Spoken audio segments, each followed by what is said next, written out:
Chers amis, bonjour. Vous avez probablement visité déjà la cathédrale de Chartres, au moins sur un écran, et il se trouve qu'il y a au portail nord de la cathédrale un détail qui est peu visité, peu connu, et qui peut nous offrir un très beau regard sur le mystère de la souffrance, des épreuves, et de tout celles peut-être qui vous accablent en ce moment.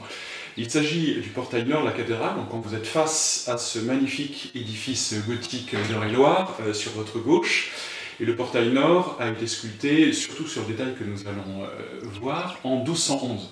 Il représente le saint homme Job, tourmenté par Satan, ou plus exactement même le Satan. Vous savez que Satan est un nom commun, avant d'être devenu le nom presque propre du démon. Et nous sommes donc au tout début du livre de Job, dans l'Ancien Testament, chapitre 1 et 2. Donc vous connaissez cette magnifique cathédrale. Et voilà le portail en plus proche, nous nous rapprochons encore, et voilà le tympan, qui représente donc le saint homme Job allongé. Vous voyez le démon qui le tourmente depuis le sommet de la tête jusqu'à la pointe des pieds, et puis autour les amis de Job, son épouse, dont le livre parle, et puis tout au sommet, Dieu et ses anges. Et ça c'est très intéressant.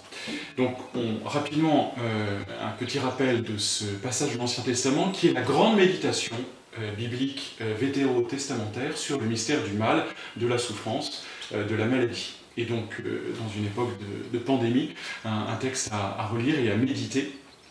Nous verrons peut-être prochainement combien dans le Nouveau Testament le Seigneur nous offre des éclairages merveilleux. Donc, le saint homme Job vit dans une grande harmonie avec le Seigneur, et Satan trouve que c'est un peu trop facile, parce qu'effectivement, il a une grande abondance de biens humains, qu'ils soient matériels ou affectifs. Et donc, le diable dit, c'est trop facile qu'il soit vertueux quand il est dans l'abondance, permets qu'il soit éprouvé, et tu verras qu'il te maudira en face. Et le Seigneur le lui permet. Le Seigneur, je vous ai mis le tétragramme comme la liturgie demande qu'il soit écrit. Donc Yahvé, le Seigneur, Dominus en latin. Et donc le Seigneur le lui permet. Tous ses biens sont en ton pouvoir. Évite seulement de porter la main sur lui.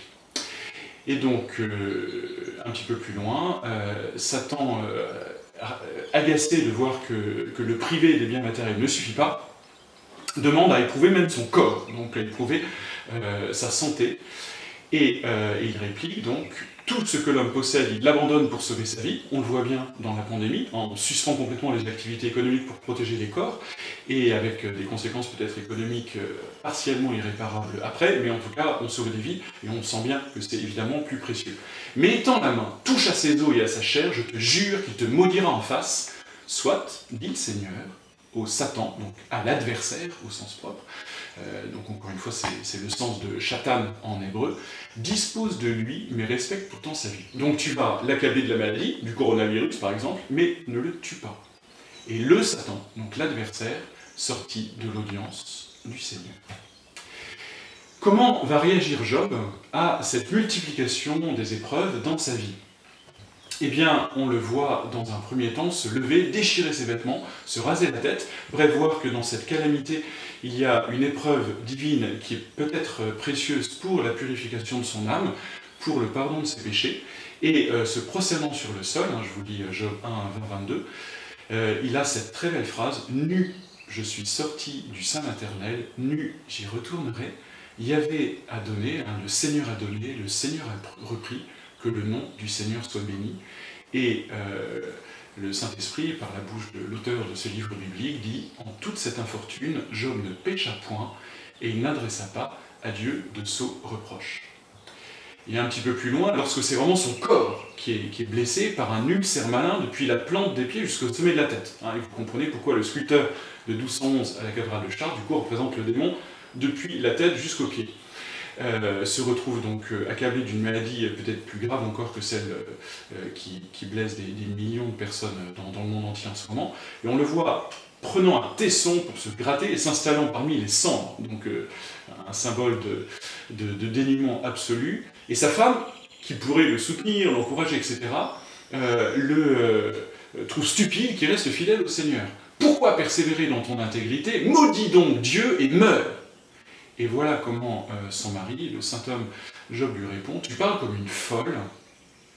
Si nous accueillons le bonheur comme un don de Dieu, comment ne pas accepter de même le malheur? Et la Sainte Écriture commente, en toute cette infortune, Job ne pécha point en ses paroles. Autrement dit, nous serions des fous de maudire le Seigneur de la calamité pandémique qui accable l'humanité en ce moment. C'est une épreuve mystérieuse et nous aurons l'occasion peut-être dans de prochaines vidéos de voir comment le Seigneur dans la Bible nous parle des épidémies et des maladies, et en tout cas de considérer qu'il peut y avoir un message du Seigneur en tout cela. Alors de fait, revenons à notre portail de 1211, maintenant que nous rappelons mieux de la scène biblique. Nous voyons donc le saint homme Job, le démon et le bon Dieu. Et de fait, ces trois personnages principaux, dans une verticale, nous offrent trois regards possibles sur les maladies.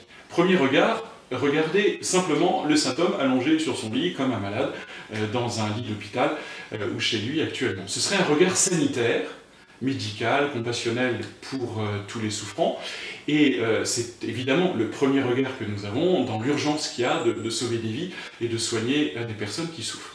Mais on se rend bien compte que ce regard, s'il est indispensable, s'il est premier, il est un petit peu limité.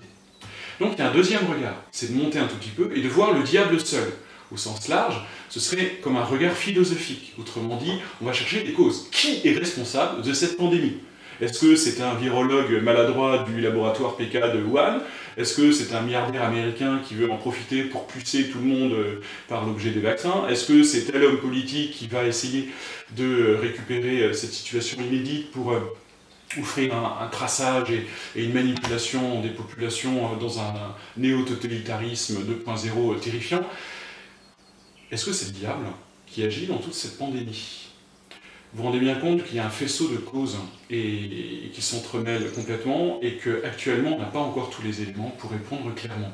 Et c'est pour ça que s'il faut continuer à chercher ces causes et ses responsables, et je vous rassure tout de suite, le coronavirus est évidemment une protéine et pas un petit démon, mais il est évident que le démon peut l'utiliser pour entraîner des personnes au découragement, à la colère ou à des ambitions politiques ou financières un petit peu malsaines.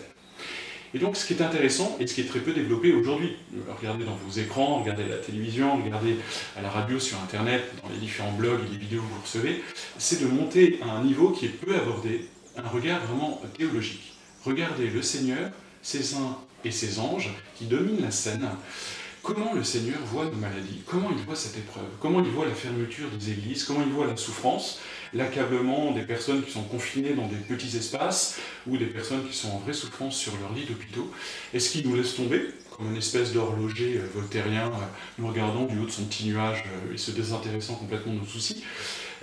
Est-ce qu'il n'existe pas, tout simplement, et que les simples causalités sanitaires suffisent à expliquer tout ce qui se passe en ce moment?